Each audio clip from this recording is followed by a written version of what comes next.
The flight attendant's smile vanished as she yanked Zara's arm. "These seats aren't for your kind." Security dragged the twin girls across the floor as passengers recorded. Nobody knew their father owned Sky Vista Holdings, or that tomorrow's billion-dollar merger with Atlas Airlines would spectacularly implode. Before we dive into this shocking true story, let me know where you're watching from in the comments below. Hit that like button and subscribe to the channel if you want to see more stories about justice being served. The story I'm about to tell, you will make your blood boil. But trust me, the ending is worth waiting for. Ready to see how one phone call from a powerful father changed an entire industry? Let's get into it. Zara and Zadie Jackson were not your average 17-year-old twins. With matching dimples, brilliant minds, and the kind of confidence that came from being raised by one of America's most successful black businessmen, the girls had recently been accepted to Yale University with full academic scholarships. Despite their family's immense wealth, their father had insisted they earn their own achievements. Their father, Dominic Jackson, was the brilliant mind behind Sky Vista Holdings, a tech empire valued at $7.2 billion. Unlike many billionaires who flaunted their wealth, Dominic operated with calculated discretion. His name rarely appeared in mainstream media, allowing him to move through the business world without drawing attention to his race. This strategic invisibility had served him well in boardrooms where he was often the only black face present. "Remember, girls," he would tell his daughters, "our bank accounts might be extraordinary, but in America, our skin color still speaks before our credentials do." This wasn't just paranoia. Dominic had clawed his way up from nothing, experiencing every shade of discrimination along the way.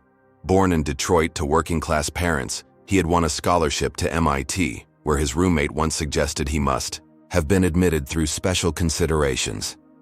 That roommate now worked 3 levels below Dominic at a competing firm. The winter morning when our story begins, the Jackson twins were scheduled to fly first class on Atlas Airlines from Chicago O'Hare to Atlanta to visit their grandmother for her 70th birthday. Dominic couldn't join them because he was finalizing a massive $700 million acquisition of Cloudstream Technologies, which would cement Sky Vista's dominance in cloud computing. "Dad, we've flown alone before," Zadie had reminded him when he hesitated about sending them without him. The more outspoken of the twins, she rarely backed down from a challenge. "Text me when you land," Dominic instructed as his driver took them to the airport. "And remember." "We know, Dad," Zara finished for him with a smile. The quieter twin, she was the peacemaker, the strategic thinker. First class doesn't make us immune to prejudice. What Dominic didn't mention was that Richard Whitmore, the CEO of Atlas Airlines, had been pursuing a partnership meeting for months. With Sky Vista's expansion into travel technology platforms, Atlas was eager to become the exclusive airline integrated with their software, a deal potentially worth $3.2 billion. Dominic had been purposely non-committal, wanting to assess the airline's culture before entrusting his company's reputation to them. "Mr. Jackson, Mr. Whitmore from Atlas called again," his assistant Amara noted as he reviewed acquisition documents in his office overlooking downtown Chicago. "He's quite persistent about that partnership discussion." "Tell him I'm still considering it," Dominic replied without looking up. "Let's see how they run their business first." Meanwhile, at Chicago O'Hare's premium terminal, the twins approached the Atlas Airlines check-in counter with their premium boarding passes on their phones. The attendant's smile faltered slightly as she looked up from their identification. "Are you sure you're in the right line?" she asked, her voice honey-sweet, but her eyes skeptical. "This is for first-class check-in." Zadie stepped forward. "Yes, we're aware. Our boarding passes clearly show seats 2A and 2B. The attendant examined their IDs again, glancing between the cards and their faces with unconcealed suspicion. "And how did you... who purchased these tickets?" "We did," Zara answered quietly. "Is there a problem?" After several more unnecessary verification steps that the white businessman behind them wasn't subjected to, they were finally allowed through to the exclusive Atlas Premier Lounge, where servers offered champagne to adult passengers and sparkling cider to the twins. "You'd think with all this luxury they could afford to leave their prejudice at the door," Zadie muttered as they settled into plush chairs. Little did they know that this subtle discrimination was merely the opening act of what would become a national scandal before the day was through. The boarding process for Atlas Airlines Flight 372 began precisely on schedule.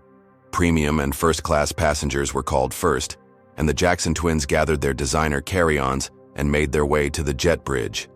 The flight attendant at the gate scanned their boarding passes with a tight smile that didn't reach her eyes. "Enjoy your flight," she said mechanically, watching them with a hint of suspicion as they walked past. The first-class cabin of the Boeing 787 gleamed with luxury, wide leather seats, personal entertainment systems, and plenty of legroom. The twins found their assigned seats in the second row easily. Zara took 2A by the window, while Zadie settled into 2B in the aisle. They stowed their bags in the overhead compartments and buckled their seatbelts. A flight attendant with a nameplate reading Vanessa Keller approached them almost immediately. Unlike her warm greetings to the elderly white couple across the aisle, her expression hardened as she addressed the twins. "Excuse me, are you sure you're in the correct seats?" Vanessa asked, her voice carrying enough for nearby passengers to hear. "Yes," Zadie responded confidently, holding up her phone with the boarding pass. "Seats 2A and 2B, as assigned." Vanessa's lips pursed. "Let me see those again." She examined their boarding passes with exaggerated scrutiny, looking for any excuse to challenge their presence. "Everything seems unusual," Vanessa muttered, before reluctantly moving on to serve pre-flight beverages to other passengers. She skipped offering anything to the twins. 10 minutes later, a tall white man in an expensive suit boarded the plane. Thomas Harrington, a 50-something banking executive with silver hair and an air of entitlement, stopped at their row and frowned deeply. "You're in my seats," he announced without preamble, his voice carrying through the first-class cabin. Zara looked up confused. "I don't think so, sir. We're in 2A and 2B." "That's impossible," Thomas replied dismissively. "I always book these exact seats on this route. It's clearly a computer error." Zadie pulled out her phone again. "Our boarding passes show these are our assigned seats. Perhaps you could check yours?" Instead of verifying his own assignment, Thomas raised his hand to summon Vanessa, who hurried over with an eagerness she hadn't shown the twins. "These people are in my seats," Thomas declared, emphasizing these people with unmistakable disdain. Without even checking his boarding pass, Vanessa turned to the twins. "You'll need to move. Mr. Harrington is a Platinum Elite member." "That's irrelevant," Zadie countered firmly. "We have assigned seats which we paid for. Our status doesn't matter." Other first-class passengers began watching the interaction, with varying expressions, some uncomfortable, others subtly nodding along with Thomas and Vanessa. The atmosphere grew tense as Zadie pulled out her phone. "I'm calling our father," she said. "No need to involve parents," Vanessa said condescendingly. "Let's act like adults here." "I am acting like an adult," Zadie replied. "I'm contacting someone when my rights are being violated." Unfortunately, Dominic's phone went straight to voicemail. He was deep in acquisition negotiations and had his phone on Do Not Disturb. A few seats back, an African-American woman in her 40s observed the situation with growing concern. Dr. Maya Richardson, a renowned cardiothoracic surgeon returning from a medical conference, recognized the familiar pattern unfolding. "Excuse me," Dr. Richardson interjected, addressing Vanessa. "Shouldn't you verify everyone's boarding passes before making assumptions about who belongs where?" Vanessa's face flushed. "I'm handling this situation, ma'am." "Are you?" Dr. Richardson pressed. "Because it seems like you're making assumptions based on appearances rather than documentation." Vanessa's jaw tightened as she picked up the cabin phone. "I'm calling my supervisor to sort this out." While they waited, Thomas Harrington stood in the aisle, checking his watch repeatedly and sighing dramatically. Other first-class passengers stared, some taking discreet photos or videos with their phones. A murmur of conversation spread through the cabin. "I've never had this problem before," Thomas said loudly to no one in particular. "Standards really have fallen." Zara shrunk into her seat, her anxiety rising with each passing moment. Zadie maintained her composure, but her hand trembled slightly as she kept trying to reach their father. The departure time approached, and the economy passengers began boarding, filing past the unresolved situation in first class. Several paused briefly, noticing the tension centered around the only black passengers in the premium cabin. "Please show your identification again," Vanessa demanded, her third time asking while they waited for her supervisor. The twins complied, producing their IDs once more. "These could be anyone's," Vanessa muttered just loud enough for them to hear. Dr. Richardson leaned forward. "Are you suggesting their government-issued identification is fraudulent?" The question hung in the air, unanswered, as a male flight attendant approached. The supervisor had arrived, and the situation was about to escalate beyond what anyone on board could have anticipated. The supervisor strode down the aisle with an air of authority, his badge identifying him as Carlton Hayes. He was a barrel-chested man with thinning hair and a perpetual frown that deepened when he spotted the Jackson twins. "What seems to be the problem here?" he asked, addressing his question to Thomas Harrington rather than to the girls. "These two are in my usual seats," Thomas replied smugly. "I've explained that I'm a Platinum Elite member, but they refuse to move." Carlton nodded sympathetically before turning to the twins. "Let's see your boarding passes." For the fourth time, the girls presented their documentation. Carlton scrutinized the digital passes, looking for any discrepancy. "Well," he finally said, "it appears there's been a booking error in the system." "There's no error," Zadie insisted. "Our passes clearly show seats 2A and 2B. Carlton's expression hardened. "Young lady, I've been working for Atlas for 15 years. I know when there's a system error." "What specific error are you referring to?" Dr. Richardson interjected from her seat. "Because if their boarding passes match these seats, and they were the first to occupy them, airline policy is clear.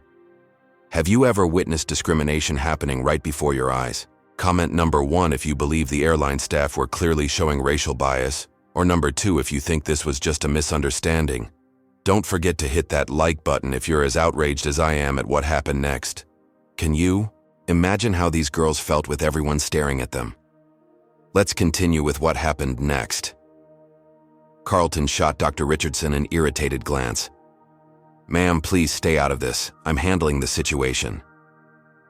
"Perhaps," Carlton continued, turning back to the twins, "it would be best if you volunteered to move to economy. We can offer you drink vouchers for your next flight." "We paid for first class," Zadie stated firmly. "We will not volunteer to give up what we purchased because someone else feels entitled to our seats." The word entitled caused Thomas Harrington's face to redden. "Now listen here." "No, you listen," Zadie interrupted, her voice controlled but forceful. "Check his boarding pass. I guarantee it doesn't say 2A or 2B." Carlton reluctantly asked to see Thomas's boarding pass. After examining it, he cleared his throat awkwardly. "Mr. Harrington, your assigned seat is actually 5C. Thomas waved this away. "That's irrelevant. I always sit in 2A and 2B when I travel with my wife. The airline knows this." "Your wife isn't even here," Zara pointed out quietly. "That's enough," Carlton snapped at her. "Your attitude is becoming a problem." The departure time had now passed, and the captain's voice came over the intercom. "Flight attendants, please update me on the boarding situation." Vanessa hurried to the cockpit to explain the delay, while Carlton continued to pressure the twins. "You're causing a disturbance that's delaying this flight for everyone," he said accusingly. "If you can't cooperate, I'll have no choice but to have you removed." Dr. Richardson had begun recording the interaction on her phone. For what reason would they be removed? For sitting in their assigned seats? Other passengers had their phones out too. The economy section had filled, and many of those passengers were witnessing the confrontation. The tension in the cabin was palpable. "This is your final warning," Carlton threatened. "Move voluntarily or I'll call security." "On what grounds?" Zadie demanded. "We have done nothing wrong." "Interfering with crew member instructions," Carlton replied instantly. "Federal offense." Zara's breathing had become rapid and shallow, the beginning of a panic attack. She clutched her sister's hand, remembering their father's warnings about how quickly situations could escalate for Black people, regardless of their social status. "I can't breathe," she whispered to her sister. "My sister needs air," Zadie told Carlton. "She has anxiety." "Another disruption tactic," Thomas Harrington muttered just loud enough to be heard. "They need to learn their place." Carlton lifted the cabin phone and called for airport security, reporting, "Unruly passengers refusing crew instructions," without any further context. Dr. Richardson stood up. "This is blatant discrimination. They've shown their boarding passes multiple times. They are in their assigned seats. Ma'am, sit down immediately or you'll be removed as well," Carlton threatened. The aircraft door had been closed, but now it reopened. 3 airport security officers entered the plane, their hands already resting on their tasers. "This won't end well for you," Thomas whispered to the girls as the officers approached. "Should have known your place." Zara's panic attack intensified. The situation their father had always prepared them for was unfolding before their eyes, and there was nothing they could do to stop it. The security officers marched down the aisle with grim determination, their heavy footsteps matching the pounding hearts of the Jackson twins. The lead officer, a muscular man whose nameplate read Brennan, didn't waste time with questions. "Stand up," he ordered the girls, his hand already reaching for his handcuffs. "Sir, there's been a mistake," Zadie began, her voice remarkably steady despite her sister's deteriorating condition beside her. "We're in our assigned seats and—" "I said stand up," Officer Brennan interrupted. "Now." Dr. Richardson continued filming. "These girls have done nothing wrong. They're sitting in their assigned seats. This is racial profiling." Officer Brennan ignored her, focusing instead on the twins. When they didn't immediately comply, he grabbed Zadie's arm and yanked her to her feet. "Don't touch me," Zadie cried, out, pulling back instinctively. That slight resistance was all the excuse Brennan needed. "Resisting security personnel," he announced loudly, as if reading from a script. In one swift motion, he twisted Zadie's arm behind her back, causing her to cry out in pain. "Stop it! You're hurting her!" Zara screamed, her panic attack momentarily forgotten as she watched her sister being manhandled. The second officer grabbed Zara, pulling her roughly from her seat. She stumbled, nearly falling, which the officer interpreted as resistance. He forced her face down across the empty seat next to them, pressing his knee into her back as he secured her wrists with plastic zip ties. "She can't breathe," Zadie shouted, struggling against her own restraints. "She has anxiety, please." The cabin erupted in a cacophony of reactions. Some passengers gasped in horror, while others recorded the scene on their phones. A few called out in protest, but most sat in stunned silence, unwilling to risk involvement. "You're using excessive force on minors," Dr. Richardson shouted, still documenting everything. "I'm a physician, and that girl is having a panic attack. She needs medical attention, not restraints." "Ma'am, one more word and you're next," the third officer threatened, stepping toward Dr. Richardson. As the officers began dragging the handcuffed twins toward the exit, Zara's legs gave out completely. Rather than assist her, the officers simply dragged her by her arms, her legs scraping against the floor of the airplane aisle. "My sister needs her inhaler," Zadie pleaded. "It's in her purse, please." The officers ignored her, continuing their rough handling as they pulled the girls through the first-class cabin, past rows of shocked passengers, many of whom were now standing to get a better view and better footage.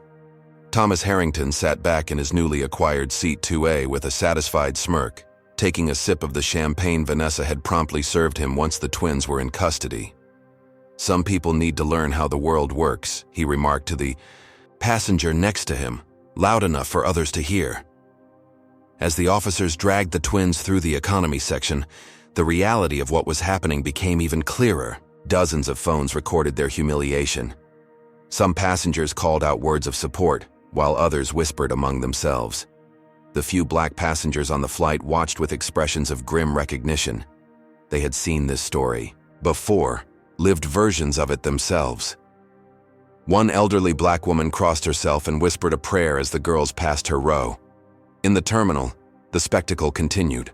Travelers stopped to stare and record as the handcuffed teenagers were paraded through the busy airport. Zara's face was streaked with tears, her breathing labored. Zadie walked as dignified as possible despite the plastic restraints cutting into her wrists. "Where are you taking us?" Zadie demanded as they were led toward a restricted area. "Airport. Detention," Officer Brennan replied curtly. Interfering with airline operations is a federal offense. At a security checkpoint, the twins were separated. Zara taken to one interrogation room and Zadie to another. The last thing Zadie saw before the door closed was her sister's terrified face as she struggled to breathe without her medication. "My sister needs medical attention," Zadie shouted as the door slammed shut, leaving her alone with two hostile security officers and no idea when, or if, they would be able to contact their father. Behind them on the plane, the flight prepared for delayed takeoff. Dr. Richardson, still in her seat but now on her phone, was sending the videos she'd captured to every contact she had, including her considerable social media following. The timestamp on her phone read 10:17 a.m. By 10:25 a.m., the first clip had already been shared 10,000 times. "State your full name and purpose of travel." The security officer loomed over Zadie in the small, windowless room. The walls were bare, except for a Federal Aviation Security poster. A camera blinked in the corner, recording everything. "Zadie, Imani Jackson," she replied, maintaining eye contact despite her fear. "Traveling to visit my grandmother for her 70th birthday." "Who purchased your ticket?" "I did, with my own credit card." The officer's eyebrows raised skeptically. "A 17-year-old with a credit card that can afford first-class tickets?" "Yes," Zadie stated simply. She had learned from her father when to elaborate and when to be concise. This was a moment for the latter. In the adjacent room, Zara was having a harder time. Her panic attack had subsided slightly, but without her inhaler, her asthma was making it difficult to speak. "I need my medication," she wheezed. "In my purse." "We'll get to that," the female officer responded dismissively. "First, explain why you were disrupting a commercial flight." "Wasn't disrupting," Zara managed. "Our seats. Thomas Harrington." "So you admit you know Mr. Harrington?" The officer pounced, misinterpreting her words. "Did you specifically target him?" Zara shook her head desperately, unable to correct the misunderstanding through her labored breathing. Back in Zadie's interrogation room, the questioning had taken an accusatory turn. "You understand making false claims about discrimination is a serious offense?" the officer asked. "So is actual discrimination," Zadie countered. "We were in our assigned seats with valid tickets. We were removed because we're black. It's that simple." The officer leaned forward. "No one is removed from planes because of their race. You were removed for being disruptive. We have dozens of witnesses and videos proving otherwise." "Your phone," the officer demanded, holding out his hand. "I know my rights," Zadie replied. "You need a warrant to search my phone." The officer's face hardened. "We can make this very difficult for you." "I want to call my father," Zadie insisted. "I'm a minor. You can't question me without a parent or guardian present." "Your father can be contacted after we complete processing," the officer replied. "Now about that phone." What they didn't know was that Zadie had already managed something crucial. While being processed, she had used her Apple Watch to send a text to her father's executive assistant, Amara. The message was brief. 911. Atlas Airlines, security detention, O'Hare, they took our phones. Meanwhile, across town in the gleaming Sky Vista headquarters, Dominic Jackson was concluding the acquisition that would reshape the cloud computing industry. The documents had been signed, hands shaken, champagne poured. "Congratulations, Dominic," said the CloudStream CEO. "A historic day for both our companies." Dominic's phone, silenced during the negotiations, had accumulated dozens of notifications. As the room cleared, he finally checked his messages. First came Amara's urgent text forwarding Zadie's SOS, then a series of news alerts. Teens forcibly removed from Atlas Airlines flight. Viral video shows black girls dragged from first class. Excessive force at O'Hare. Discrimination or security. His blood ran cold as he opened a video link. There were his daughters, his brilliant, poised, well-raised daughters, being handcuffed and dragged like criminals through an airplane while passengers recorded their humiliation. The transformation in Dominic Jackson was immediate and terrifying to witness. The warm, victorious businessman vanished, replaced by something else entirely, a father whose children had been harmed, and a powerful man who knew exactly how to wield his influence. "Amara," he called, his voice deadly calm. "Activate the crisis team. All of them. Now." Within minutes, Dominic's private conference room filled with his elite response team.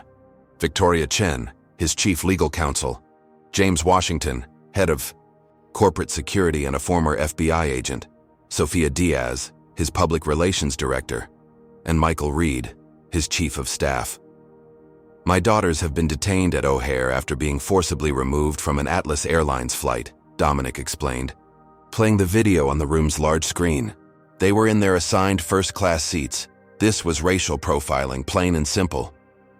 Victoria was already on her phone, dispatching the company's legal team to the airport. James activated his network of security contacts to locate exactly where the girls were being held. "Social media is exploding with this," Sophia reported, scrolling through her tablet. "It's trending nationwide already. A doctor on the plane captured clear footage and has a large following. News networks are picking it up." "Atlas Airlines," Dominic repeated thoughtfully. "Richard Whitmore has been pursuing a partnership with us for months. $3.2 billion potentially." "I'll get him on the phone," Michael offered. "Not yet," Dominic replied, his expression calculating. "Let him sweat a little longer." While the Sky Vista team mobilized, the airport security officers were beginning to realize they might have made a serious mistake. "Jackson," one officer said to his colleague outside the interrogation rooms. "Why does that name sound familiar?" His colleague was pale, looking at his phone. "Because Dominic Jackson is the CEO of Sky Vista Holdings, worth billions, and according to social media, these are his daughters." "Are you sure?" "Their school pictures are being shared everywhere, along with his corporate bio. We've got the wrong people in custody, very wrong." Inside her interrogation room, Zadie remained composed despite her growing concern for her sister. She had been raised to handle crises, to remain strategic under pressure. What she hadn't anticipated was how quickly her father's carefully constructed systems would respond. "Ms. Jackson," the officer said, returning with a dramatically changed demeanor. "There seems to have been a misunderstanding. You're free to go." "My sister needs medical attention," Zadie insisted, "and I'm not leaving without speaking to your supervisor and getting a formal explanation for our detention." As if on cue, the door opened. A man in a suit entered, looking profoundly uncomfortable. "Ms. Jackson, I'm Airport Security Chief Reynolds. On behalf of the Airport Authority, I want to extend our sincerest apologies for this unfortunate incident." "Unfortunate incident?" Zadie repeated incredulously. "You mean the racial profiling and physical assault of two minors?" Before Reynolds could respond, another figure appeared in the doorway. An imposing black woman in an expensive suit stepped forward. "Ms. Jackson, I'm Vanessa Thompson, attorney for Sky Vista Holdings. I've been sent by your father. You don't need to say another word without legal representation." For the first time since the ordeal began, Zadie felt tears threatening. Her father had gotten her message. Help had arrived. Across town, Dominic Jackson made a single phone call that would change everything. "Richard," he said when the Atlas Airlines CEO answered on the first ring. "I believe we need to discuss your company's approach to customer service." Richard Whitmore, CEO of Atlas Airlines, was in the middle of a board presentation when his assistant urgently signaled him. Seeing Dominic Jackson's name on the incoming call, he quickly excused himself, anticipating good news about their potential partnership. "Dominic, wonderful to hear from you. I was just discussing our technology integration possibilities with the board," Richard said cheerfully. The Arctic coldness of Dominic's response sent a chill through him. "Richard," Dominic's voice was controlled but lethal. "I believe we need to discuss your company's approach to customer service." "I'm not sure I understand," Richard replied, confusion evident in his voice. "My 17-year-old daughters were just handcuffed and dragged off one of your planes for sitting in their assigned first-class seats. It's trending on every social media platform, Turn on any news channel right now." Richard's blood ran cold. He fumbled for the remote in his office and turned on the television. CNN was already showing the footage. Two well-dressed black teenagers being forcibly removed from an Atlas Airlines first-class cabin, one of them clearly in respiratory distress. "My God," Richard whispered. "Dominic, I had no idea. This is—" "Save it," Dominic cut him off. "Your airline racially profiled my children, physically assaulted them, and detained them without cause. The $3.2 billion deal we were considering? Consider it dead. In fact, consider your entire company's reputation dead unless you take immediate action." Richard's mind raced, calculating the financial implications. Atlas Airlines stock would plummet once the market processed this news. The partnership with SkyVista would have been transformative for their digital infrastructure. "What do you want me to do?" Richard asked, desperation creeping into his voice. "For starters, fire everyone involved. Then I want your head of operations, your chief diversity officer, if you even have one, and you personally at O'Hare within the hour. My daughters will receive a public apology. And that's just the beginning." The line went dead, leaving Richard staring at the television where the hashtag Atlas Airlines Racism scrolled across the bottom of the screen. His phone immediately rang. Again, this time it was the company's largest shareholder. Across the country, the story was spreading like wildfire. The footage captured by Dr. Maya Richardson had exceptional clarity and showed the entire incident from the initial confrontation to the violent removal. As a respected surgeon with over 200,000 social media followers, her posts carried instant credibility. "I witnessed blatant racial discrimination today on Atlas Airlines Flight 372, her post read. "Two black teenagers with valid first-class tickets were forcibly removed to accommodate a white male passenger who wanted their seats. This is what racism looks like in America, even in 2023. Major news networks picked up the story within minutes. Breaking news. Black teens dragged off flight in shocking video, appeared as Chirons across screens nationwide. Social justice organizations issued statements. Celebrities shared the videos with outraged commentary. Are you shocked by how quickly this story exploded on social media? Comment number 1. If you believe social media has become an essential tool for exposing discrimination, or number 2, if you think it sometimes rushes to judgment too quickly. Don't forget to hit that like button if you're amazed by the power of a single video to create accountability. How would this situation have ended if no one had recorded it? Let's see what happened next as the airline scrambled to respond. At Atlas Airlines headquarters, crisis management teams were assembled in emergency sessions. The company's initial statement, hastily released on social media, only made matters worse. Atlas Airlines is aware of an incident involving two passengers who were removed from Flight 372 for non-compliance with crew instructions. We are investigating the matter. The backlash was immediate and severe. "Non-compliance with racism, you mean?" read one viral response with over 50,000 shares within minutes. As trading opened for the day, Atlas Airlines stock immediately dropped 8%. Financial analysts were already predicting the day would end with double-digit losses. In Chicago, Dominic Jackson's private jet touched down at a separate terminal from commercial flights. He emerged with a team of attorneys, security personnel, and public relations specialists, an army of professionals trained for exactly this type of crisis. News helicopters captured his arrival, broadcasting live as his motorcade sped toward the airport security center where his daughters were being held. The imagery was powerful. A black father of immense resources coming to rescue his children from injustice, a scenario that resonated deeply with millions of viewers. Inside the detention center, the atmosphere had transformed. Airport officials who had been dismissive hours earlier were now falling over themselves to be accommodating. Zara had finally received medical attention and her inhaler, while Zadie sat with the SkyVista attorneys, meticulously documenting every aspect of their ordeal. "Ms. Jackson, if there's anything else you need," the security chief offered nervously.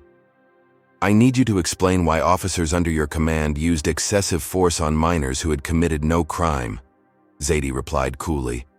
"And I'd like that explanation recorded for my father's legal team." Meanwhile, Flight 372 had finally departed for Atlanta, nearly 2 hours behind schedule. In first class, Thomas Harrington enjoyed his champagne, unaware that his identity had been discovered by internet sleuths who connected him to Meridian, banking group where he served as executive vice president. By noon, Meridian Banking's social media accounts were flooded with comments demanding Harrington's termination. Videos showing him smugly taking the seat after the twins' removal circulated with captions identifying him by name and title. The airline staff involved were facing similar public identification. Vanessa Keller and Carlton Hayes had been placed on immediate administrative leave, but internet researchers had already uncovered previous customer complaints against both of them, including allegations of discriminatory treatment from other minority passengers. Dr. Richardson was being hailed as a hero for her intervention and documentation. Morning talk shows were competing for her exclusive interview, which she declined until she could speak with the Jackson family directly. "This isn't about me," she told reporters gathered outside the airport. "This is about two young women who were dehumanized because of the color of their skin. This happens every day to Black Americans without billions of dollars and connections. The only difference today is that these girls have a father with the power to demand justice." By early afternoon, Richard Whitmore had arrived at O'Hare with his executive team, their faces grim as they were escorted through crowds of protesters who had gathered outside the terminal. Signs reading "Boycott Atlas Airlines" and "Justice for the Jackson Twins" bobbed above the crowd. Inside, they prepared to meet with Dominic Jackson, knowing that the future of their company hung in the balance. What they didn't know was that Dominic had already contacted the CEO of Atlas's biggest competitor, Skyway Airlines, about a potential exclusive partnership. As one corporate empire teetered on the brink of disaster, another story was unfolding in the medical office where the twins were being examined. The doctor documented bruising on Zadie's wrists from the handcuffs and abrasions on Zara's legs, from being dragged across the floor, physical evidence that would prove crucial in the legal battle to come. "Your father is here," the Sky Vista attorney informed them with a smile, "and he's brought the full weight of your family's resources to bear." For the first time since the ordeal began, both girls allowed themselves to truly breathe. Their father had taught them well. In America, justice often came down to power, and Dominic Jackson had power in abundance. Dominic Jackson strode through the airport security center like a general entering enemy territory. His tailored suit was impeccable, his expression unreadable, but his eyes burned with controlled fury. Behind him followed his elite team, attorneys, security specialists, and media consultants moving with practiced precision. Security personnel and airport officials literally backed away as he approached, his reputation preceding him. This was not just a wealthy man. This was a strategic mastermind who had built an empire by outsmarting competitors and outmaneuvering obstacles. When he finally reached the medical room where his daughters were being treated, Dominic's carefully maintained composure cracked. Seeing the bruises on Zadie's wrists and the tear-stained face of Zara, he embraced them with the fierce protectiveness that had defined his parenting since their mother's death years earlier. "Are you all right?" he asked, examining them with his own eyes despite the medical reports he'd already been given. "We're okay, Dad," Zadie assured him, though her voice trembled slightly. "They didn't know who we were. They shouldn't have treated anyone this way, regardless of who they are," Dominic replied, his voice low but intense. "This ends today." He turned to his chief of staff. "Is everything prepared?" "Yes, sir. The press is assembled in conference. Room A." Atlas executives are waiting in a separate room, as requested. Dr. Richardson has arrived to support the girls' account. The medical documentation is complete. Dominic nodded, his mind calculating variables and outcomes like the business genius he was. He turned back to his daughters. "I need to know. Do you want to be part of this next step? You can rest, and I'll handle everything. Or you can stand with me. Either choice is perfectly acceptable."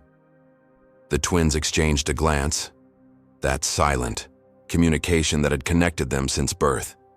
"We'll stand with you," Zadie decided. "This isn't just about us. People need to see our faces," Zara added quietly, "to understand this is real." Dominic nodded with pride. "Then let's change the world a little today." 30 minutes later, After the girls had been given time to compose themselves and change into fresh clothes brought by their father's staff, they entered conference room A. The room fell silent as the Jackson family appeared, flanked by their formidable team. Dozens of journalists and cameras focused on them as Dominic stepped to the microphone. Behind him, a screen displayed the Sky Vista Holdings logo, a deliberate reminder of the power backing this family. "Good afternoon," Dominic began, his voice steady and resonant. "Today, my daughters, Zadie and Zara Jackson, experienced something no American should ever face. They were physically removed from an Atlas Airlines flight despite having valid first-class tickets for their assigned seats. They were handcuffed, dragged through a public space, and detained without cause or due process." He paused, letting the weight of his words sink in. The only apparent reason for this treatment was the color of their skin. They were well-dressed, well-spoken, and completely within their rights. Yet they were humiliated and physically harmed while simply trying to visit their grandmother. The cameras clicked rapidly as he continued. "What happened today reflects a painful reality that many Black Americans face: the presumption of not belonging in certain spaces. My daughters were deemed suspicious for simply existing in first class." His voice remained measured, but the intensity behind his words was unmistakable. "I built Sky Vista Holdings from nothing into a $7.2 billion company. I've overcome obstacles and prejudices at every step. I've taught my daughters that excellence is their best defense in an unfair world. But today proves that even excellence, even wealth cannot fully shield Black Americans from discrimination." Then came the strategic bombshell. Atlas Airlines CEO Richard Whitmore has been pursuing a partnership with Sky Vista for months. A deal potentially worth $3.2 billion. Today's events have made it abundantly clear that Atlas Airlines does not share our corporate values of dignity, respect, and equality. Therefore, I am announcing that Sky Vista will instead be entering into an exclusive partnership with Skyway Airlines, Atlas's chief competitor. A wave of murmurs swept through the room. Business reporters frantically typed on their phones, understanding the seismic implications for the airline industry. Additionally, my legal team will be filing civil rights violations charges against Atlas Airlines, the specific employees involved, and Mr. Thomas Harrington, whose entitlement initiated this incident. Dominic's expression softened slightly as he continued. "I want to publicly thank Dr. Maya Richardson, who bravely stood up for my daughters when no one else would. Her moral courage and quick thinking in documenting this incident exemplifies the best of humanity." Dr. Richardson, seated in the front row, nodded solemnly. "Finally, I want to make something perfectly clear. This is not about money. My family doesn't need financial compensation. This is about accountability and systemic change. No settlement will be accepted without significant policy reforms and retraining programs across Atlas Airlines' entire operation." He turned slightly, inviting Zadie to the microphone. She stepped forward with remarkable poise for a teenager who had been handcuffed hours earlier. "What happened to us today happens to Black Americans who don't have famous parents or resources," she said clearly. "The difference is that we have the platform to demand change. We intend to use it." As the press conference continued, Atlas Airlines executives watched from a separate room, their faces ashen. Richard Whitmore clutched the edge of the table as he watched billions in market value evaporate with each word Dominic spoke. "Get me a private meeting with him," Richard muttered to his chief of staff. "Whatever it takes." Across town, Meridian Banking Group's board of directors convened an emergency session to discuss Thomas Harrington's future with the company. Videos of his smug comments about the twins learning their place had now been viewed over 5 million times. Meanwhile, Carlton Hayes and Vanessa Keller were discovering that their personnel files had been leaked online, revealing multiple past complaints of discriminatory behavior that Atlas Airlines had systematically ignored or dismissed. By evening, the story had evolved from a viral video to a national conversation about privilege, corporate responsibility, and racial bias. Cable news panels debated the implications, while Atlas Airlines stock closed down 22%, a single-day loss of billions in market value. In a private room after the press conference, Dominic met with his daughters away from the cameras. "I'm so proud of how you handled yourselves today," he told them. "But I want you to know something important. Your worth isn't determined by how gracefully you endure discrimination. You never have to be perfect victims to deserve justice. Zara, still quieter than usual from the trauma, looked up at her father. Will this really change anything? Dominic considered her question carefully.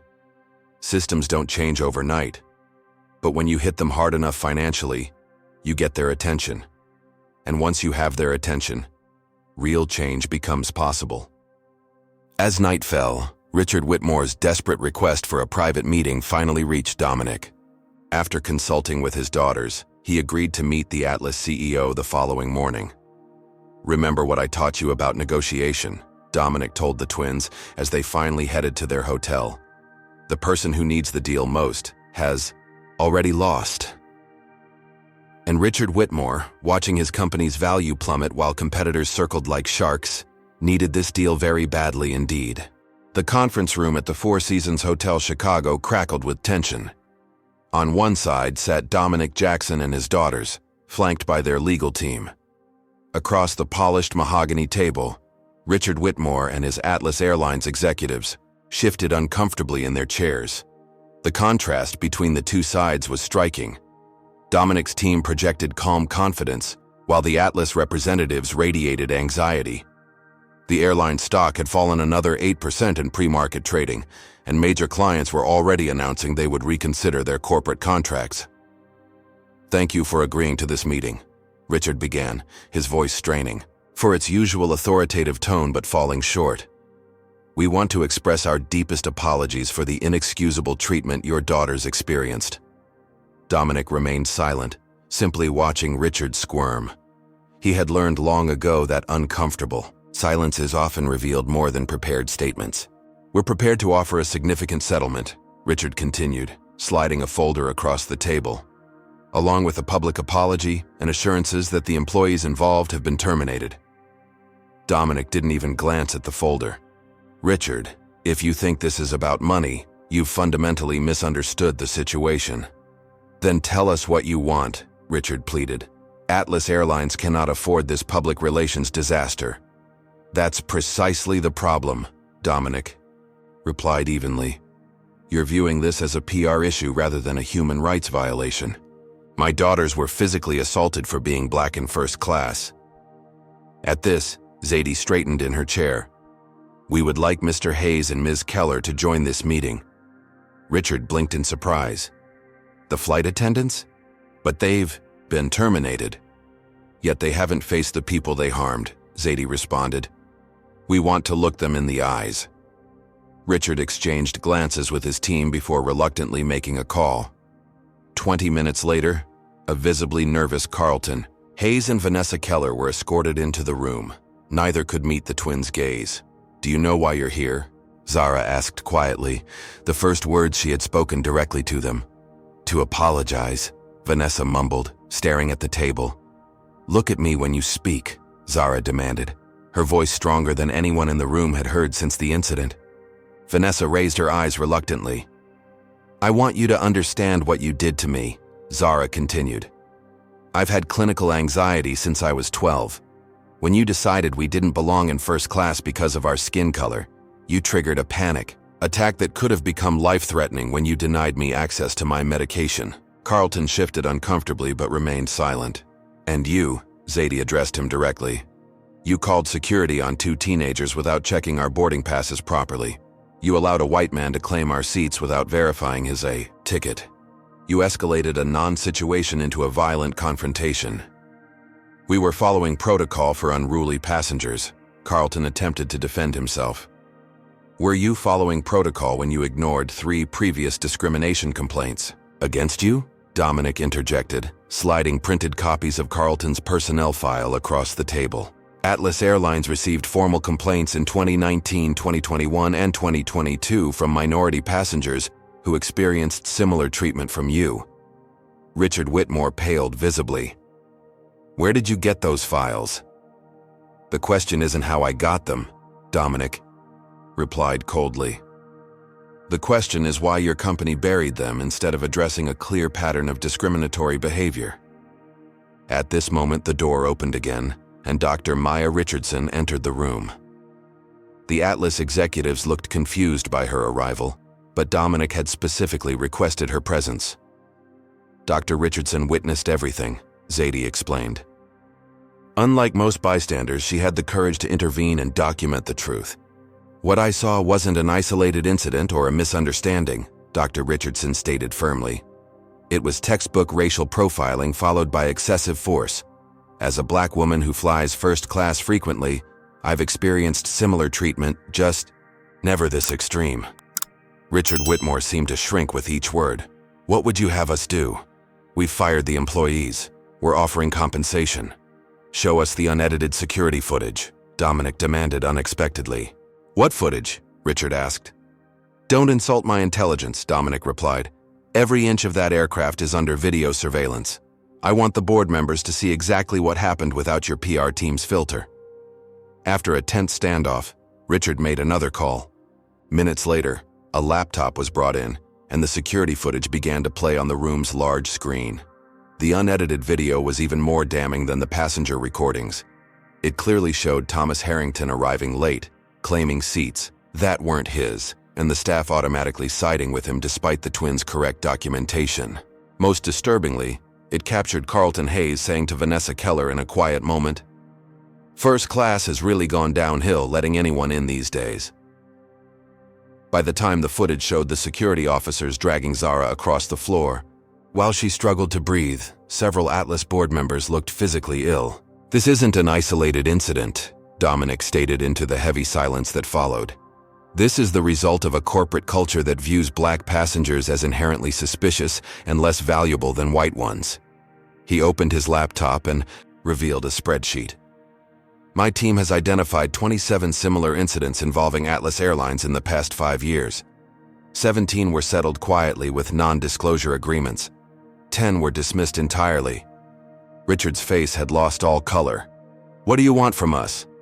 Real change, Dominic replied simply. Not just firing 2 employees as scapegoats while the system remains intact. He slid a document across the table. Not a settlement agreement, but a comprehensive plan for structural reform. This includes mandatory anti-bias training for all customer-facing staff, quarterly audits of passenger complaints with attention to racial patterns, a diverse oversight committee with actual authority, and transparent reporting of incidents. Richard scanned the document with growing alarm. This would cost millions to implement. Less than you'll lose if we take this to court, Dominic countered, and significantly less than the $3.2 billion you just lost in potential business with Sky Vista. The negotiation continued for hours, with the twins actively participating. They weren't just victims seeking redress. They were poised young women helping to reshape corporate policy. When Thomas Harrington's name came up, Dominic revealed that the banker had been placed on administrative leave pending investigation. His company has also agreed to fund a scholarship program for minority students interested in aviation careers, Dominic noted with satisfaction. Amazing how quickly ethics become important when profits are threatened.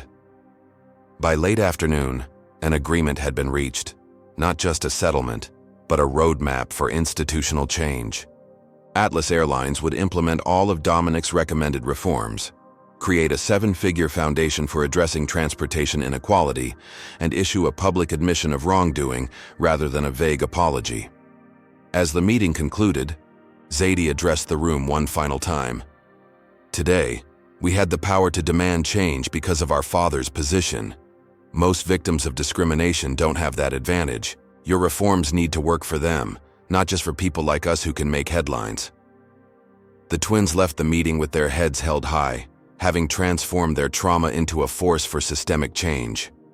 Behind them, Atlas Airlines executives began the difficult process of salvaging what remained of their company's reputation and implementing reforms they should have embraced years earlier. That evening, as news of the comprehensive agreement broke, social media erupted with a new hashtag, #Flying While Black, as thousands shared their own experiences of discrimination in air travel. What had begun as a traumatic incident for 2 teenagers had catalyzed a national conversation about race, privilege, and corporate responsibility. And in their hotel suite, Dominic Jackson reminded his daughters of something important.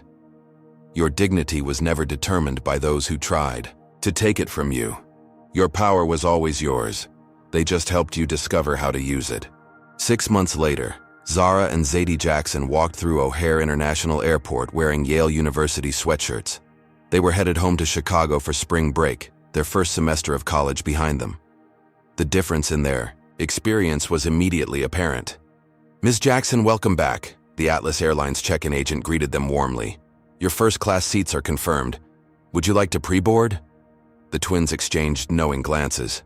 So much had changed since that fateful day.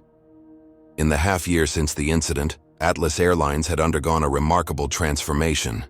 Richard Whitmore had resigned as CEO 2 weeks after the confrontation, replaced by Gabrielle Martinez, the first Latina to head a major U.S. airline. Under her leadership, Atlas had implemented every reform promised in the agreement with the Jackson family, and more. The comprehensive anti-bias training program developed by the newly established Jackson Foundation had become mandatory for all Atlas employees. Customer satisfaction scores among minority passengers had increased by 34%. The airline's new diverse executive leadership team had introduced policies specifically designed to ensure equitable treatment of all passengers. Most significantly, Carlton Hayes faced criminal charges for excessive use of force and falsifying security reports. Vanessa Keller had undergone the company's retraining program and now served as a cautionary example in their corporate training videos, speaking candidly about her biases and how they had clouded her judgment. Thomas Harrington had not fared as well. After being terminated from Meridian Banking Group, he found himself essentially unhireable in the financial sector. His name had become synonymous with entitlement and racial bias, a case study in how privilege could no longer shield wrongdoers in the age of accountability. Dr. Maya Richardson had accepted a position on Atlas Airlines' new Diversity and Inclusion Advisory Board, using her platform to advocate for systemic changes across the transportation industry.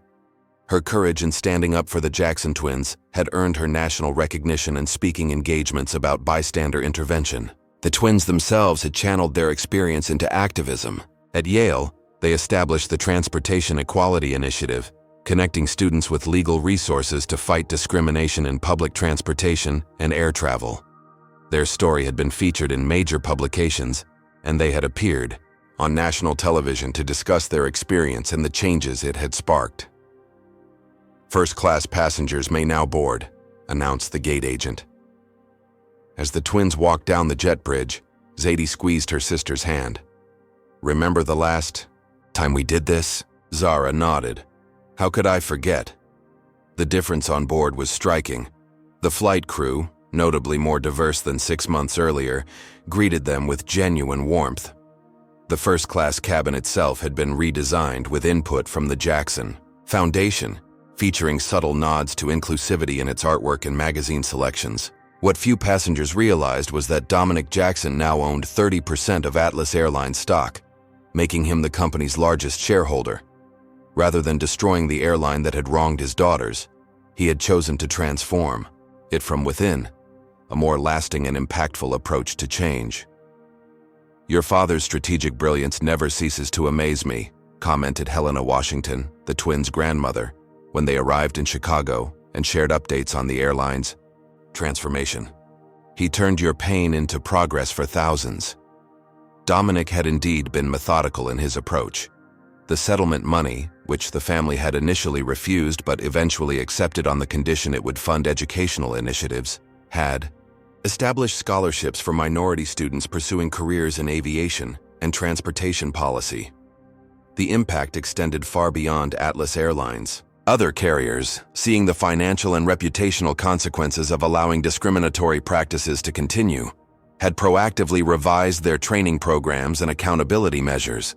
The Department of Transportation had opened investigations into industry-wide patterns of discrimination, using Atlas as both a cautionary tale and a model for reform. For Zara and Zadie personally, the experience had shaped their educational and career aspirations.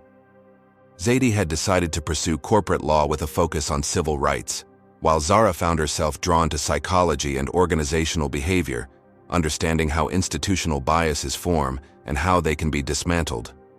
2 weeks after their spring break visit home, the twins received an unexpected invitation.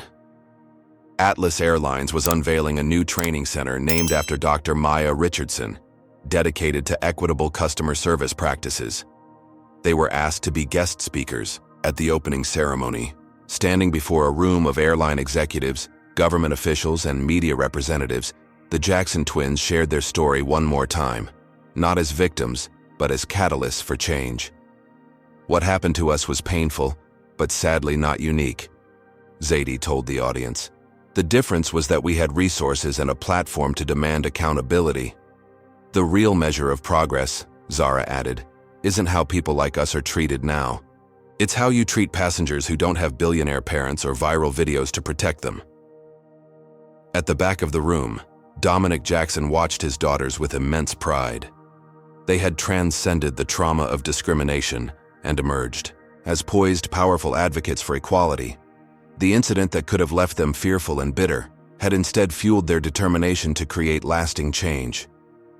As they concluded their remarks to thunderous applause, an Atlas Airlines flight attendant, part of the new extensively trained staff, approached the podium with a special announcement.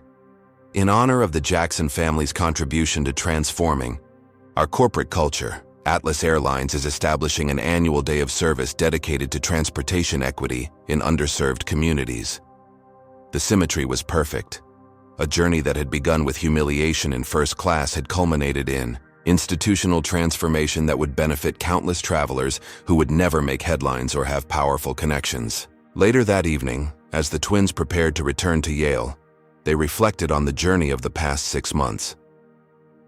"Do you ever wish it hadn't happened?" Zara asked her sister quietly. Zadie considered the question carefully. "I wish discrimination didn't exist, but since it does, I'm glad we were able to expose it and create change. Dad always said our greatest power would be turning obstacles into opportunities," Zara recalled. As they boarded their flight back to school, first class on Atlas Airlines, they were greeted by a diverse flight crew who treated all passengers with equal respect and dignity. The transformation wasn't perfect, and discrimination hadn't been eliminated entirely, but significant progress had been made. The twins settled into their seats, no longer afraid or uncertain about belonging in that space. They had not only reclaimed their dignity, but had expanded the circle of belonging for others. Their traumatic experience had become a catalyst for change that would benefit thousands of travelers for years to come. This powerful story of the Jackson twins reveals several crucial truths about racial discrimination in modern America. First, it demonstrates that wealth and status cannot fully shield Black Americans from racism. The twins' first-class tickets and prestigious college acceptances didn't protect them from humiliation and assault. Second, it highlights how systemic change often requires economic pressure. Dominic's business leverage accomplished what moral appeals alone could not. Third, it shows the critical importance of documentation in fighting injustice. Without Dr. Richardson's videos, the airline could have easily dismissed the incident. Most importantly, this story reminds us that individual courage matters. The twins' composure under pressure, Dr. Richardson's willingness to intervene, and Dominic's strategic response all contributed to transforming a traumatic incident into lasting institutional change. While not everyone has a billionaire father, everyone can choose to speak up when witnessing injustice, and in the digital age, that voice can amplify beyond imagination.